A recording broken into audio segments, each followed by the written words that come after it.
সন্দৰ্ভত আমাৰ মতামত দিবলৈ এইটোৱে আছে আমালোকৰ এই গাঁৱৰ যি আছে অসম অৰুণাচল সীমামূৰীয়া অঞ্চল আছে ইয়াত আমালোকে কোৱা নিচিনা প্ৰত্যেক বছৰত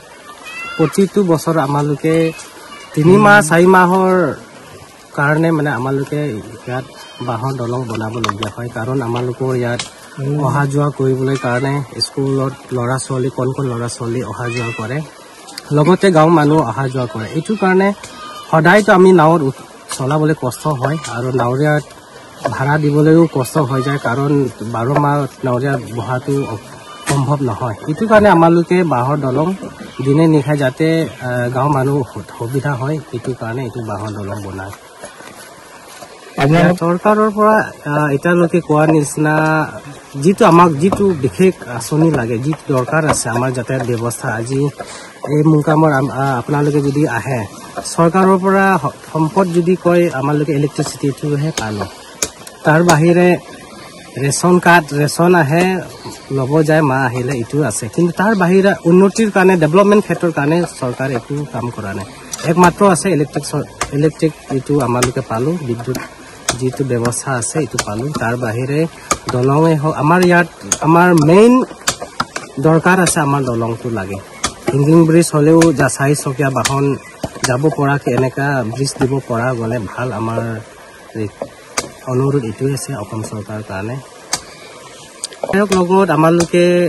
2016ত গৈছিলোঁ প্ৰথম তেওঁ বিধায়ক হৈছিলে এইটো টাইমত আমালোকে 2 বাৰমান অনুৰোধ কৰিছিলোঁ আমাৰ আবেদনো দিছিলোঁ যে আমাৰ এইটো ব্ৰিজ দৰকাৰ বুলি তেওঁ কথা দিলে যে মোৰ টাইমত কিবা না কিবা ব্যৱস্থা কৰিম ক'লে কিন্তু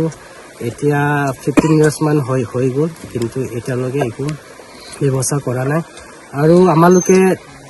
জিলা উপায়ুক্ত যোনটো ডিচি ডেপুটি কমিশনাৰ তেওঁক আমালোকে মেমৰেণ্ডাম দিছিলোঁ এইটো বহুত আগতে 2014-15 এনেকুৱা টাইমত দিছিলোঁ কিন্তু এতিয়ালৈকে একো এনচাৰ আমালোকে পোৱা নাই অসম চৰকাৰৰ ফালৰ পৰা হওক বা প্ৰশাসনৰ ফালৰ পৰা হওক ব্ৰিজৰ বিষয়ে আৰু এই গাঁৱৰ ডেভেলপমেণ্ট বিষয়ত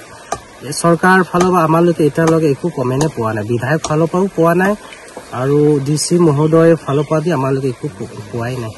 পঞ্চায়তৰ পৰা এতিয়ালৈকে আমালোকে মইতো ক'ব নোৱাৰোঁ যদি আপোনালোকে যদি দেখি পাইছে তেনেহ'লে ক'ব পাৰে এইটো ঘৰ পঞ্চায়তে দিছে বুলি যদি প্ৰমাণ যদি আছে আপোনালোকে দেখাই দিলে ভাল কিন্তু পঞ্চায়ত ফালৰ পৰা আমি পাইছোঁ বুলি দেখাবলৈ নাই আছে কি পঞ্চায়ত পৰে আপোনালোকৰ জাগুন পঞ্চায়ত আপোনাৰ গাঁওখনৰ নামটো কি আমাৰ গাঁওখনৰ নাম এনেইতো আমালোকে গাঁওখনৰ নাম ৰেজিষ্ট্ৰেশ্যন হোৱা নাই কাৰণে অলপ কমপ্লিকেটেড আছে ইয়াৰ পুৰণি নামটো হৈ গ'ল নতুন সঞ্জুবাৰা বুলি কয় কিন্তু আমালোকে কিষাণ নীতি হোৱাৰ কাৰণে এই গাঁওখন নাম সলনি কৰি মুংকাম বুলি ৰখা হৈছে কিমান জনসংখ্যা আছে কিন্তু অফিচিয়েলি মুংকাম বুলি ইয়াত মানে অফিচিয়েল হোৱা নাই যে চৰকাৰৰ গাঁৱত মুংকাম বুলি এনেকুৱা কিবা নাই কিমান জনসংখ্যা আছে গাঁওখনত ইয়াৰ জনসংখ্যা প্ৰায় 230 মান হ'ব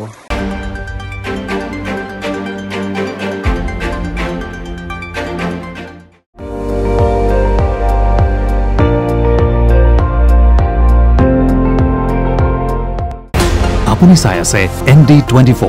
সৰ্বশ্ৰেষ্ঠ নহয় সৰ্বোত্তমৰ দৌৰত